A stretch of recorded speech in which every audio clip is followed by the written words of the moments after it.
Aujourd'hui, je viens accompagnée d'une belle invitée, Audrey. On vient parler de l'impact des mémoires dans notre quotidien. On parle de mémoire karmique, mémoire transgénérationnelle, mémoire de l'enfance. Et on va venir présenter, elle va venir en fait présenter que ces mémoires peuvent se rencontrer, agir ensemble comme des miroirs pour créer des blocages importants et des nœuds énergétiques. Donc, c'est toujours intéressant d'aller voir la vision des femmes que j'accompagne.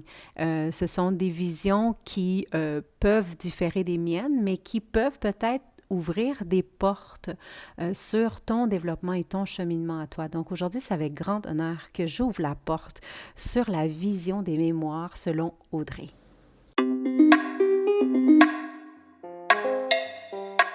Namasté, bienvenue au podcast Sorcellerie Blanche.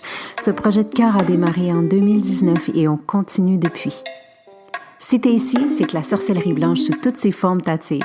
Tu vas donc entendre parler de chamanisme, d'ésotérisme, d'holisme avec des gens comme toi et moi. On s'inspire, on partage, on dédramatise et on se motive. Je suis Gaïa Charline, âme nomade et créatrice, passionnée de la vie, de chai latte, de conversations profondes, de planches à neige, de bulldog français et d'entrepreneuriat spirituel. J'accompagne des femmes médecines à transitionner vers l'entrepreneuriat spirituel en toute simplicité. Je pourrais te nommer les mille et une choses que je fais, mais je pense que le plus important, c'est que tu connaisses mon essence. Alors, bienvenue dans mon univers où ensemble, on se rappelle que la plus belle des magies, c'est celle qu'on porte à l'intérieur. Alors, on sort nos balais belles sorcières et on dépoussière ce qui est déjà là.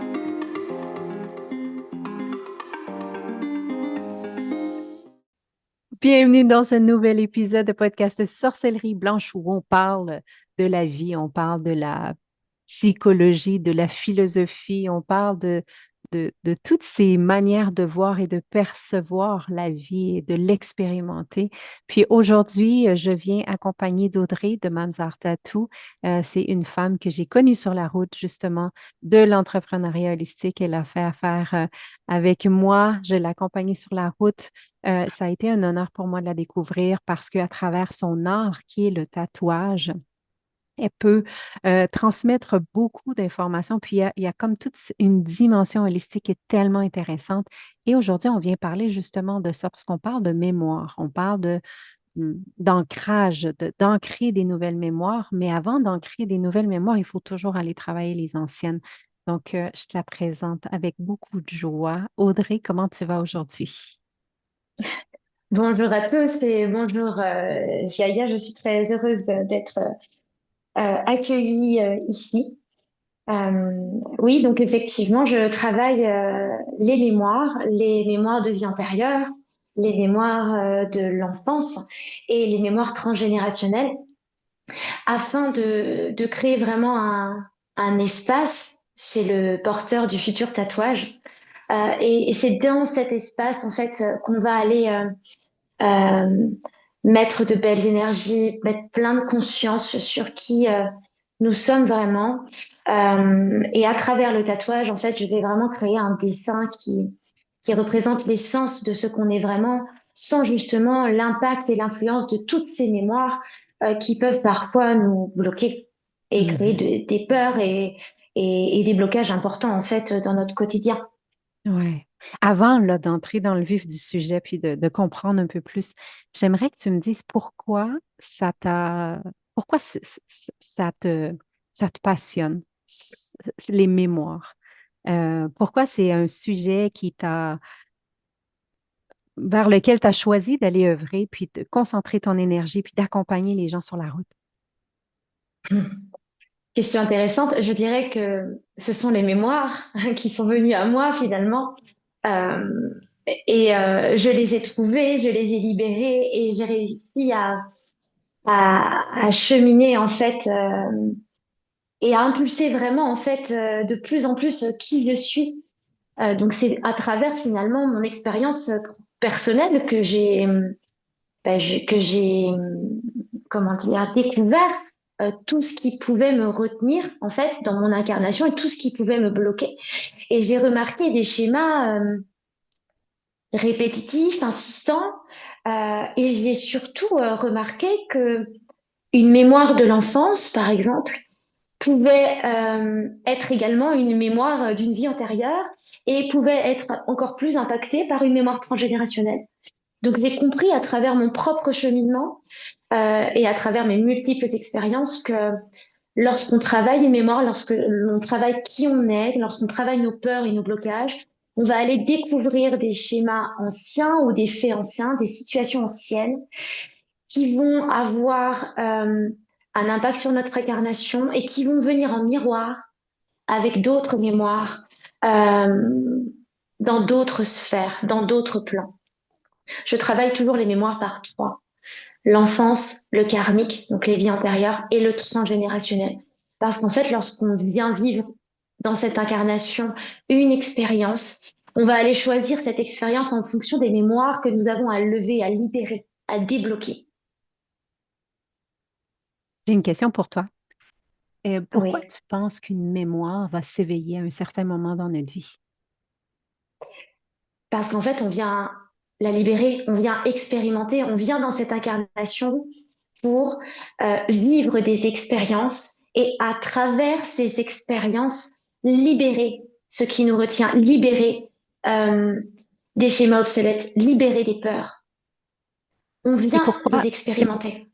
oui, tu sais, ma question était plus pourquoi à un moment on est tranquille dans notre vie, on a dans le train-train quotidien et tout ça, et tout à coup, il y a quelque chose qui va faire qu'il va y avoir des mémoires qui vont revenir, qui vont complètement nous déboussoler, nous bousculer et, euh, et qui vont chambouler notre vie, là, complètement. Eh bien, simplement parce que on peut avoir un projet.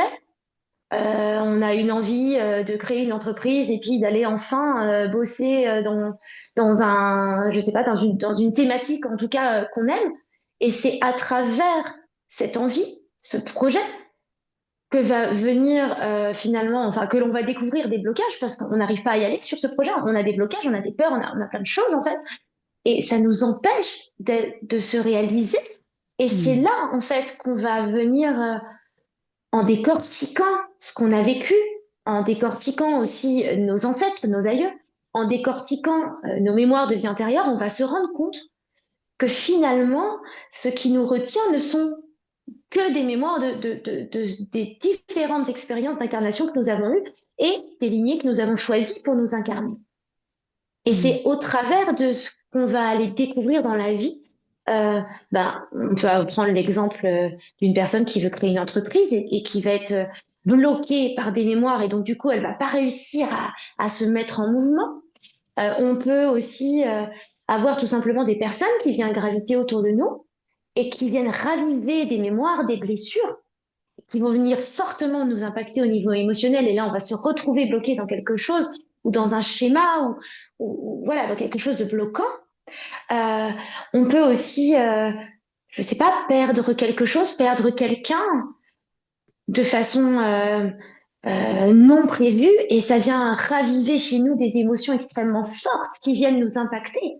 Il y a Hmm. tellement de possibilités, je dirais que c'est la vie qui nous amène ce qu'on doit vivre pour venir le transcender. Hmm.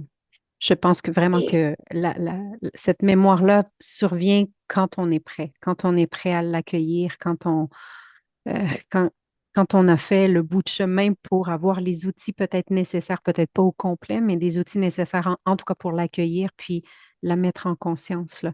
Je pense à des mémoires, par exemple, d'abus, des, des mémoires de ce genre-là qui vont surgir à un moment de notre vie où on va se dire, mais pourquoi est-ce que ça arrive maintenant? Tu sais, qu'est-ce qui, qu'est-ce qui fait que là, euh, mon corps se rappelle ou que mon corps se détend assez pour ne plus être en survie face à ça? C'est quand même un gros processus, là.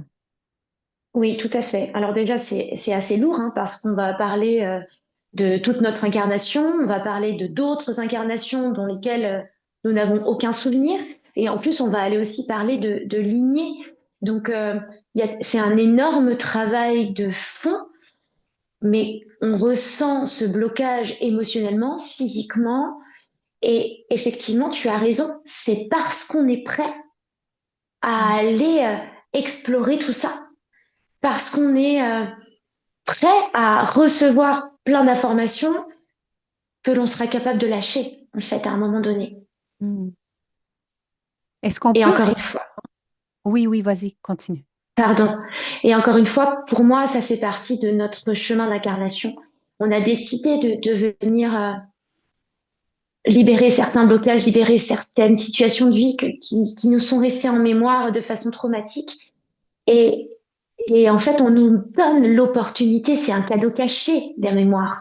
On nous donne l'opportunité à travers un fait, une situation, une personne, hum, d'aller dépasser ça. Mm. Moi, j'ai une question. Ça veut dire quoi libérer pour toi?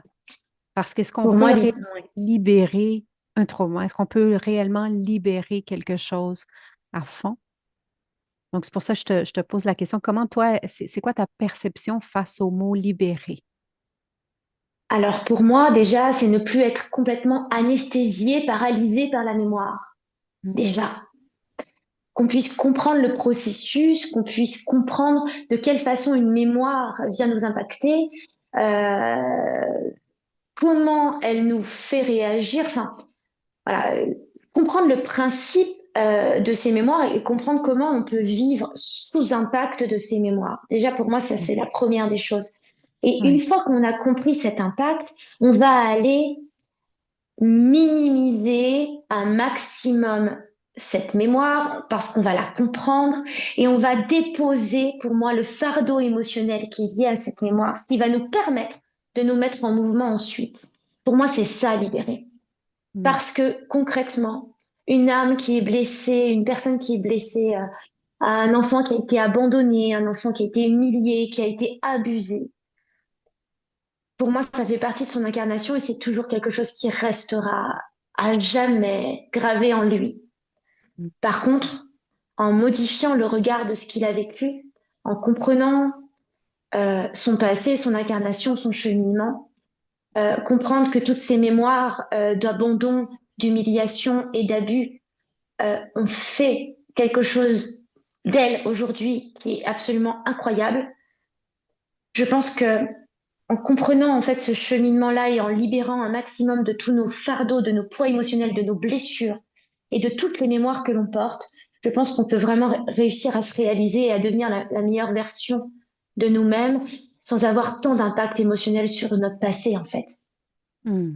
Se sortir de cet état de victime, puis entrer dans cette résilience, avec cette force que la résilience peut nous apporter. Tout Oui. à fait. Mm. Le cadeau déguisé, tout à Mm. fait. Mm. Parce que je suis absolument intimement persuadée qu'une personne qui aura eu beaucoup d'obstacles dans sa vie et qui a envie de s'en sortir et qui développe des projets, qui se met en mouvement, mais qui fait face à des blocages et à des mémoires, je suis absolument persuadée que ces personnes-là peuvent absolument tout dépasser parce qu'elles ont réussi à dépasser le pire déjà.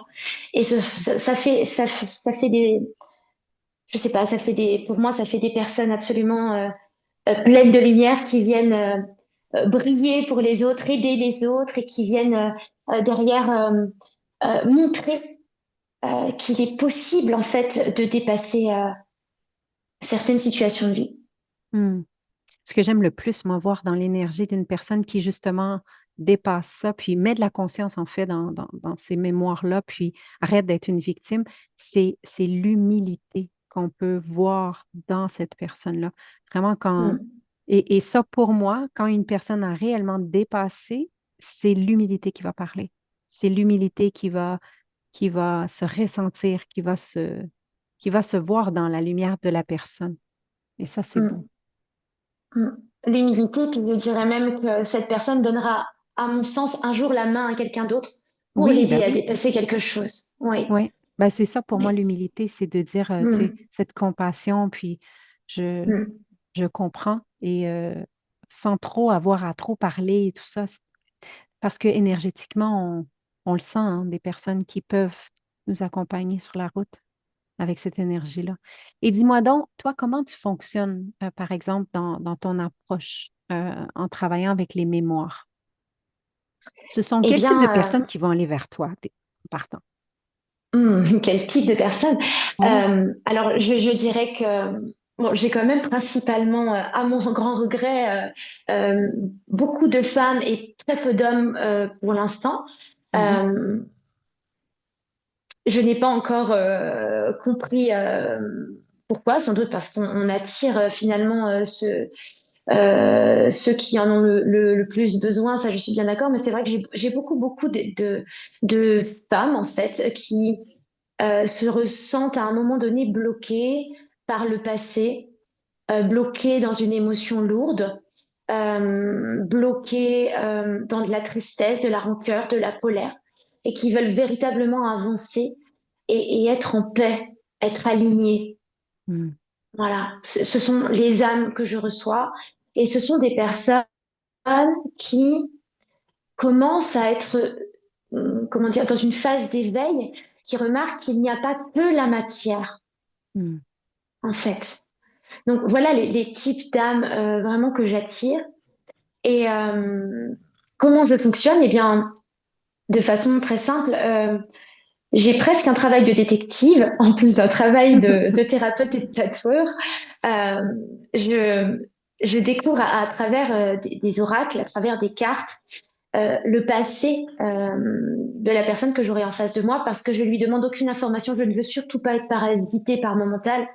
Donc, je le fais vraiment ressenti et je vais aller demander à ce que son passé, déjà de l'enfance, soit dévoilé, à ce que ses mémoires de vie antérieure aussi me soient dévoilées pour que je puisse comprendre pourquoi cette personne en arrive là aujourd'hui.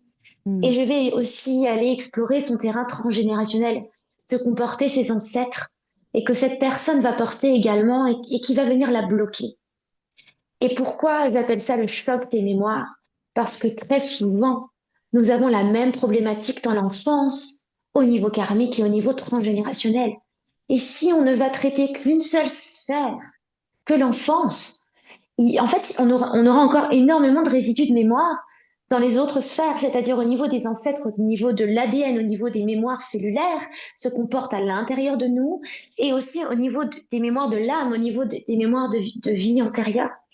Donc, si on ne va traiter qu'une sphère, on aura des résidus des autres. Et en fait, la vibration de nos mémoires sera encore là. Toute cette densité sera encore là.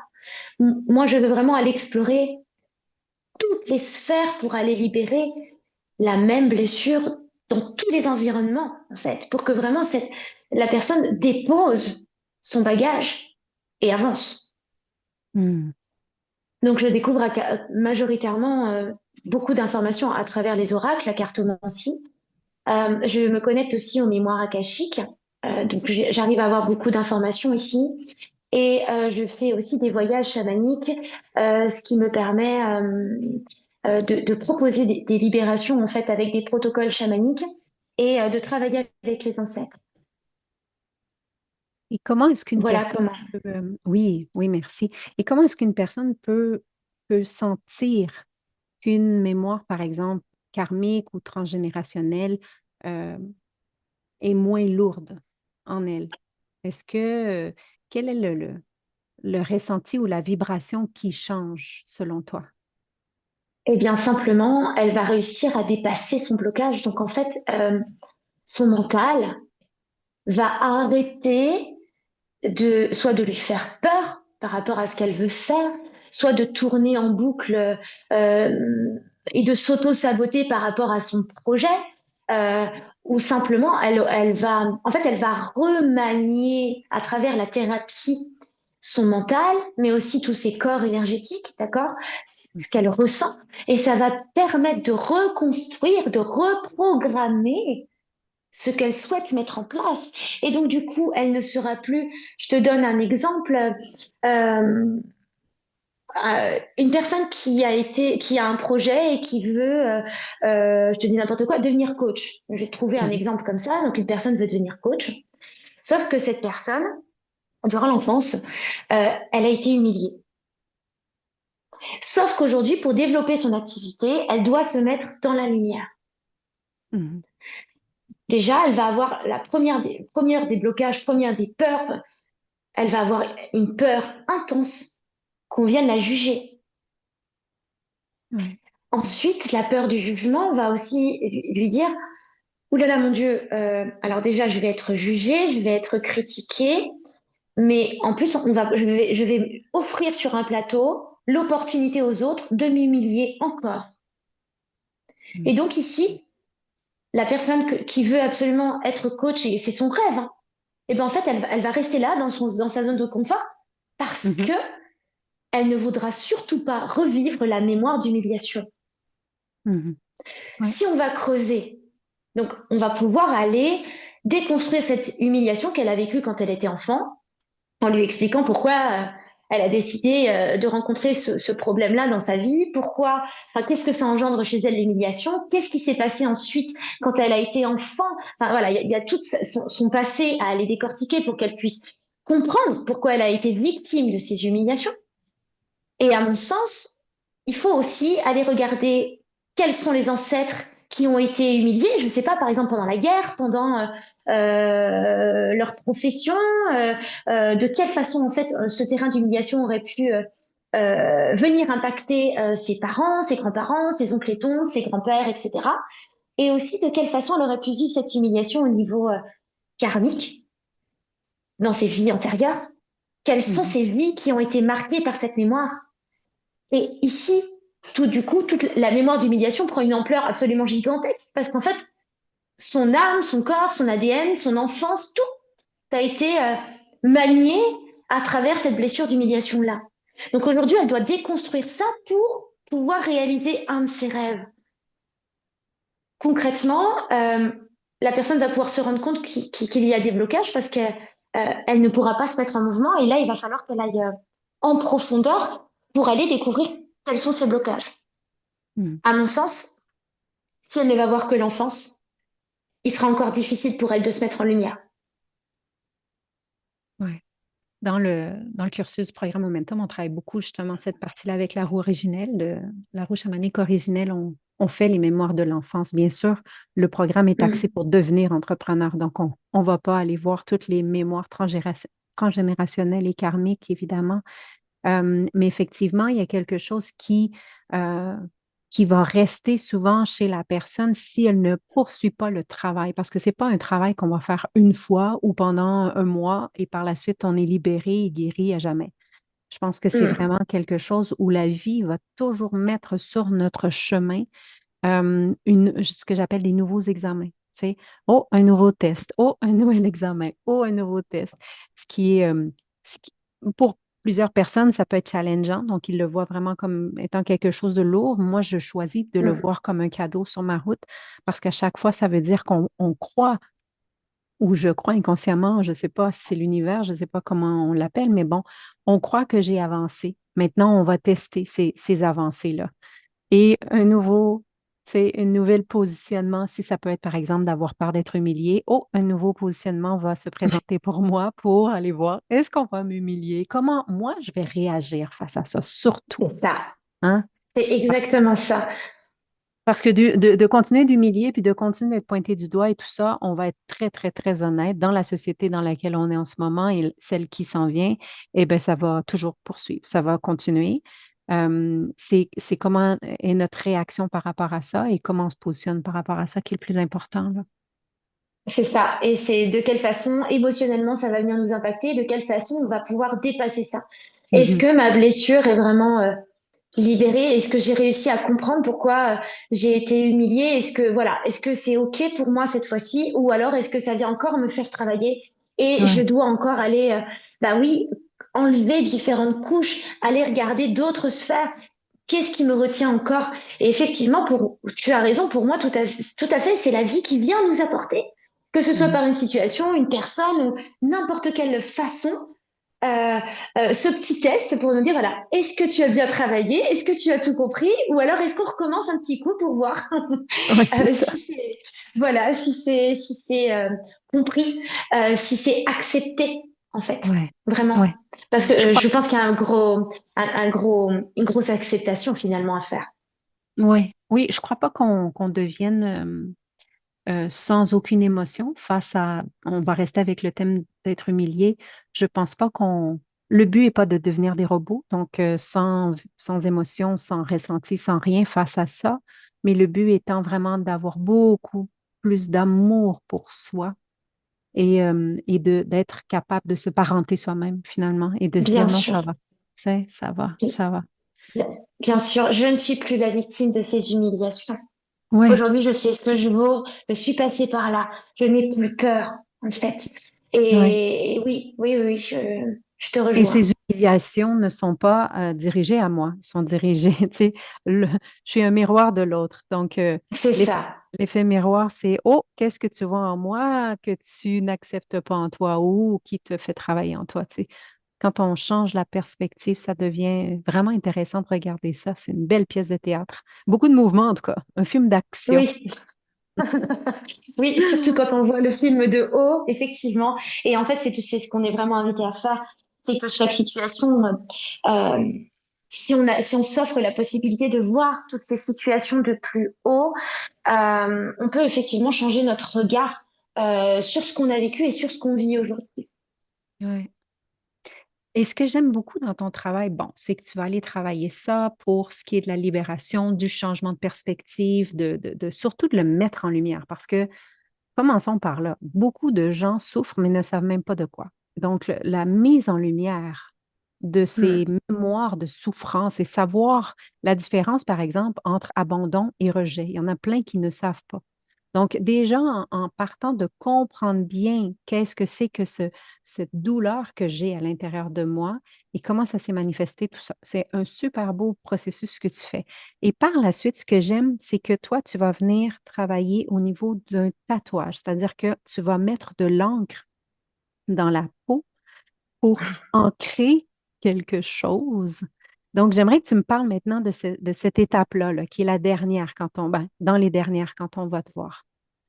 Oui, alors une fois que j'ai réussi finalement à découvrir l'entièreté de la personne que j'avais en face de moi, euh, aussi bien au niveau physique qu'énergétique, hein, et aussi en recueillant en fait ses besoins, en sachant là où elle veut aller, Mm, je vais être en mesure en fait d'aller travailler un dessin qui va permettre de rediriger son mental.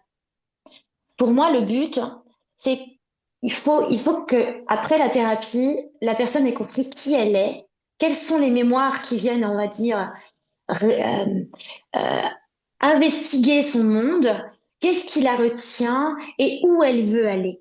Moi, c'est mm, ça qui m'intéresse, où elle veut aller. Et en fait, à travers le dessin, que je vais canaliser majoritairement du temps, je vais en fait ajouter des symboles et des significations. En fait, il y a un chemin de lecture à ce tatouage.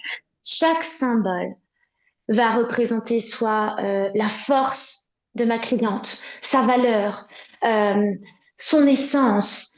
En fait, le tatouage va être comme un post-it qui va te rappeler au quotidien qui tu es, où tu vas, où tu veux aller, ta puissance, ta force, d'accord? Et le fait que ben, aujourd'hui, tu as compris le système des mémoires, tu as compris comment les travailler parce que j'apprends l'autonomie hein, dans ma thérapie. Pour moi, c'est très ouais. important que mes clientes puissent refaire tout ce qu'on a fait en thérapie chez elles, toutes seules. Oui, oui, oui, Donc, bien sûr. pour moi, c'est impératif en fait. Donc, grâce à ce tatouage qu'elles vont voir au quotidien, en fait, elles vont oser explorer encore, oser libérer. Elles vont revoir qui elles sont dans les moments le plus bas.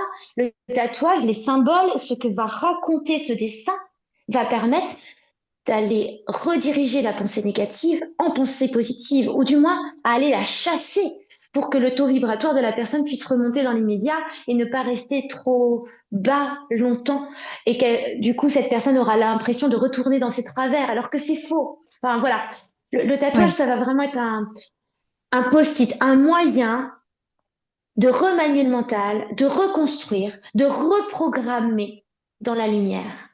Hmm. Un Et il ancrage faut de que cette grande vision. Oui. oui, voilà. Et il faut que ce tatouage soit visible aux yeux du porteur. C'est très important parce que ce sont les yeux qui vont venir Oui. analyser hein, le symbole, l'égrégore du symbole, ou en tout cas ce que veut dire le tatouage. Et c'est ici qu'on va aller reprogrammer notre Oui. conscient et notre subconscient. Hmm. J'aime Et ce ça. sera c'est une suite très importante, en fait, après le processus de thérapie. J'adore, j'adore. Là, tu l'offres évidemment, bon, chez toi et tout ça, mais tu as une nouvelle formule aussi avec une retraite. Puis ça, j'aime ça parce que quand on va en retraite, là, ce que j'aime, c'est qu'on sort complètement de notre routine. On mange différemment, on est avec des gens différents qu'on ne connaît pas, dans un lieu qui est différent. Donc, c'est comme si tout revenait au neutre. On est dans un espace au neutre, comme on est, toi et moi, en ce moment, dans ce monde entre les mondes qui est virtuel, où Mm. personne ne sait où on est.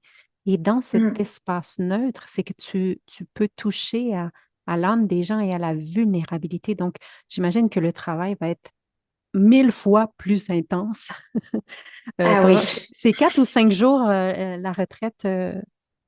c'est 5 jours, 6 nuits. Oui, c'est ça, hein. Donc, tu sais, on a en masse le temps de se déposer, d'ouvrir l'espace, puis d'aller travailler dans un plan qui est neutre. Et ça, j'aime ça. Mm. Alors oui, c'est très intéressant parce qu'en plus, euh, et puis moi, ce que j'aime dans ces retraites, c'est qu'on partage, c'est qu'on se Ouais. regroupe, on est ensemble. Et en Mm. fait, il y a une énergie de soutien, mais Mm. qui, moi, me fait briller le cœur. Oui. Tu sais pas, enfin, si tu sais, Oui. si tu sais, Oui. ça- ça- cette énergie d'amour, de partage, de sororité, Ouais. dans ce monde Soutien. si difficile, euh, Ouais. est pour moi comme une fleur qui grandit en plein désert. Tu vois ce Ouais. que je veux dire? Oui. Et Ah ça oui, fait oui. du bien, Oui. ça nourrit. Et en plus, on vient découvrir des mémoires fortes, hein. C'est pas rien, hein. Le travail qui est fait en quelques jours va venir ouais, faire un grand souffle en fait dans la vie du porteur Ah oui, du ça change une tatouage. vie. Ah bah oui, parce que, enfin, du moins, moi, ce qui m'est important pour moi, c'est déjà d'aller changer la vision, de faire comprendre aux conscients tout ce qui se passe, de faire Oui. aussi comprendre au porteur du tatouage qu'il a absolument toutes les capacités en lui et que tout est possible et que ce sont dans ces espaces-là qu'on peut modifier, déconstruire, reconstruire, Tout à avec fait. confiance, avec foi et avec amour. Oui, oui. Et c'est aussi la formation qui va sortir pendant cette année, le choc des mémoires. C'est exactement ça que tu as envie de faire vivre aussi comme voyage à ta clientèle, celles qui sont prêtes ou peut-être même ceux. L'appel est lancé pour travailler sur ces mémoires-là parce qu'une fois qu'on met en lumière ces mémoires, on commence à libérer puis à transformer, là. C'est tellement beau. Tout à fait. Et c'est vrai que si les personnes en autonomie veulent travailler leur mémoire, ou si des thérapeutes veulent comprendre le jeu des mémoires pour aller plus loin dans leur façon de faire, dans leur pratique, si des Mm. tatoueurs, tatoueuses veulent comme moi aller plus loin dans leur ancrage, comprendre Oui, à ce qu'on peut faire de fort, de si puissant, et, et de tendre la main à ceux qui ont besoin. Effectivement, la formation que je suis en train de monter, Choc des mémoires, sera absolument intéressante pour eux. Et je vais leur apprendre, je vais leur enseigner en fait ce que moi j'ai compris, ce que moi j'ai appris, enfin, ce par quoi je suis passée aussi pour en arriver là, et leur montrer en fait qu'il faudrait pour toute chose, regardez à chaque fois les trois sphères, l'enfance, le karmique et le tranché. mm, Vraiment, j'y tiens. Parce qu'en oui, fait, oui. on enlève des couches impressionnantes. Et là, vraiment, il y a un changement vibratoire chez l'autre. J'aime, j'aime. Hey, merci, merci. On pourrait en parler encore pendant des heures et des heures, mais j'ai senti ta passion, ton feu, là. Ça a remonté. J'ai dit, là, je l'ai trouvé, je l'ai palpé. J'adore ça. Et c'est ce que j'aime avec les femmes médecines que j'accompagne, les femmes comme toi, c'est quand elles sont dans leur zone, on sent la passion, c'est quelque chose qu'on vibre. Donc, clairement, on le sent auprès de toi. Mais moi, je veux juste te dire merci. Merci pour cette nouvelle porte que j'ai eu envie d'ouvrir avec toi aujourd'hui. Et moi, je vais te remercier de me permettre de dévoiler mon travail au monde, de me dévoiler au monde et de m'avoir accompagnée aussi dans le programme Momentum qui a été très fort révélateur pour moi. Mm. En tout cas, ça a été une joie. Donc, c'est Tout une à grande fait. joie. Aujourd'hui, je devais absolument te présenter à la familia. Voilà. Merci. Une bonne continuité à toi, puis on se retrouve sur la route, ma belle Audrey. Merci. À bientôt. Merci, bye.